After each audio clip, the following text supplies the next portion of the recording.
Important.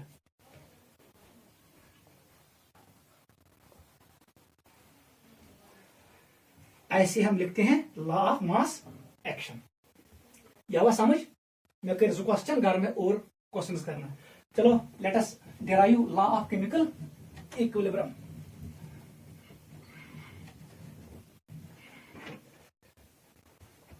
हमारा topic क्या है? Law of chemical equilibrium.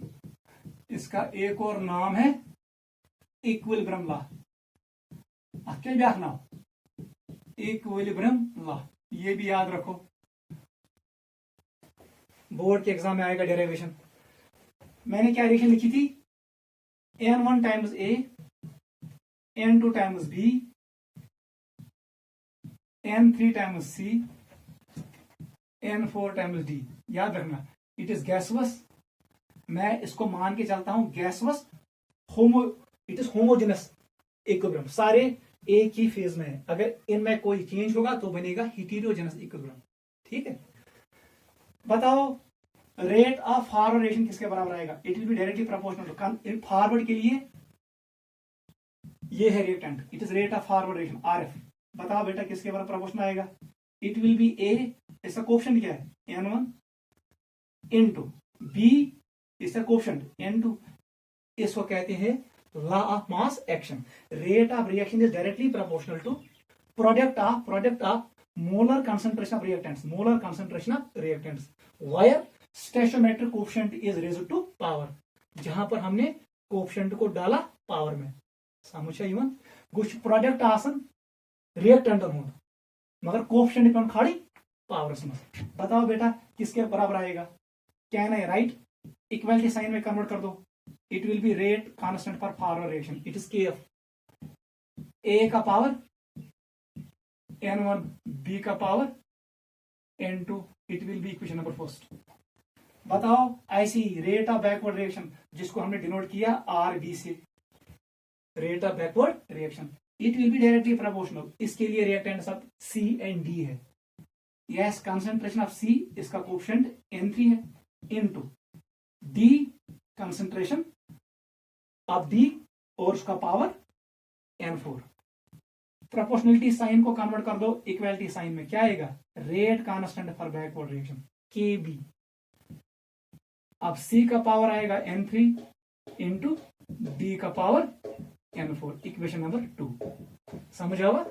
मैं could use law of mass action. मैंने कुछ नहीं किया, मैंने law of mass action use किया, वो मैंने आपको ऑलरेडी एक्सप्लेन किया था। बताओ बेटा क्या होगा?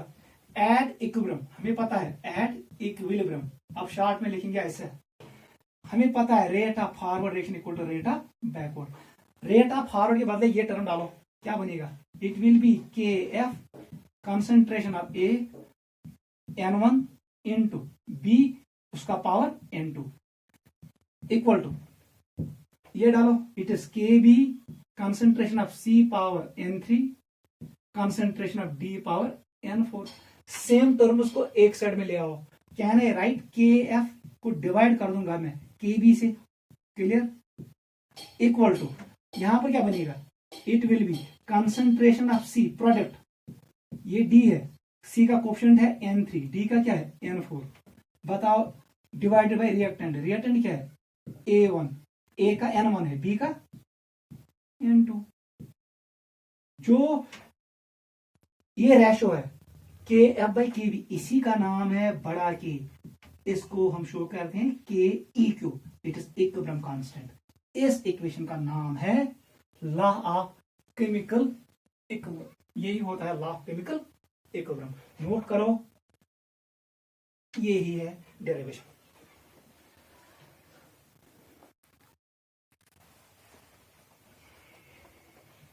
यह बेटा समझ मैं वोन तुम डिराइव करू लॉ ऑफ केमिकल इक्विलिब्रियम या इक्विलिब्रियम लॉ क्या रिएक्शन नी where N1 N2 N3 and N4 stand for stoichiometric coefficients.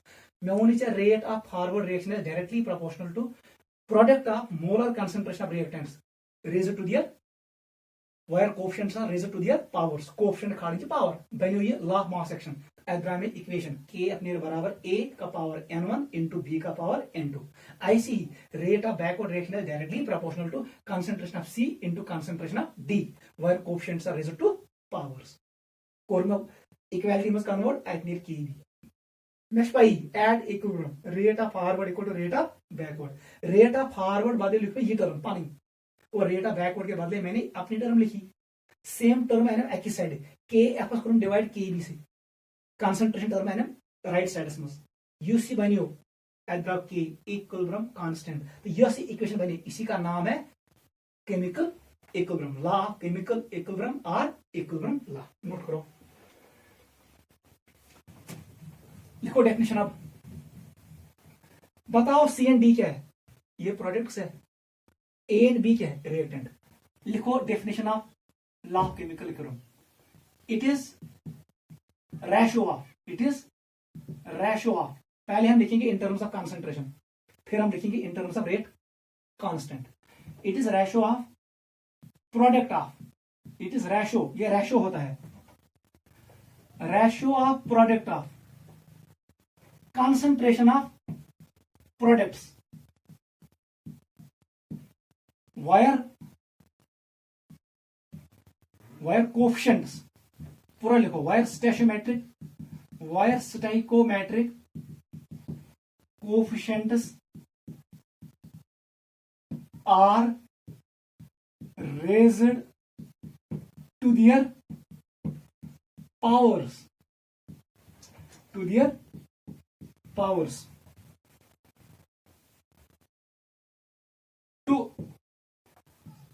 the product of. अब क्या है, to the product of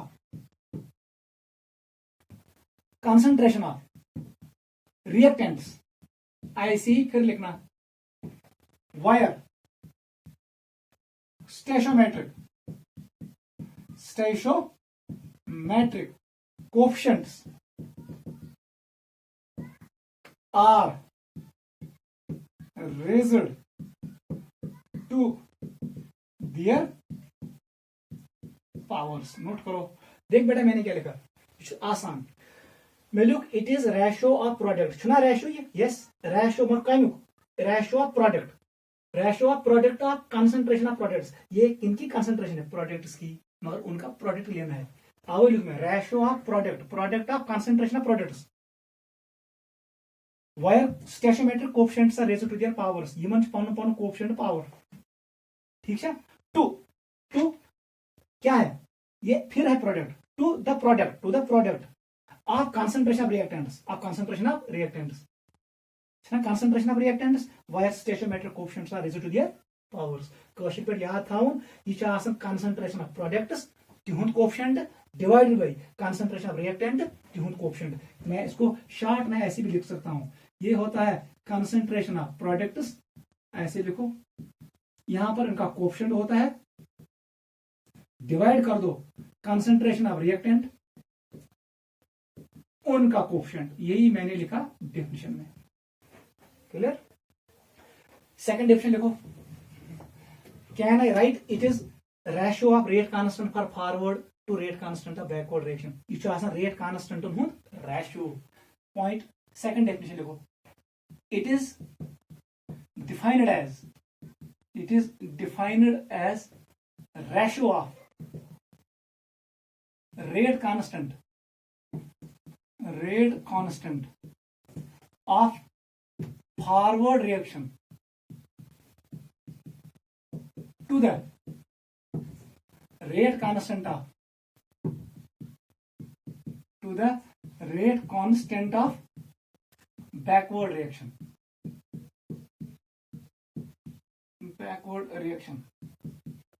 यही होता है. It is defined as ratio of rate constant of forward reaction to the rate constant of backward reaction. इन दो का ratio होता है इक्विलिब्रियम कांस्टेंट. इस लॉ का नाम है law of chemical equilibrium. Clear.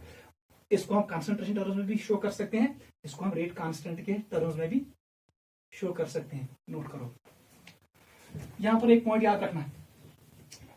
Absolute equilibrium constant के ई क्यू का बराबर लिखना चाहिए. इट इज के फॉरवर्ड डिवाइड बाई के बैकवर्ड।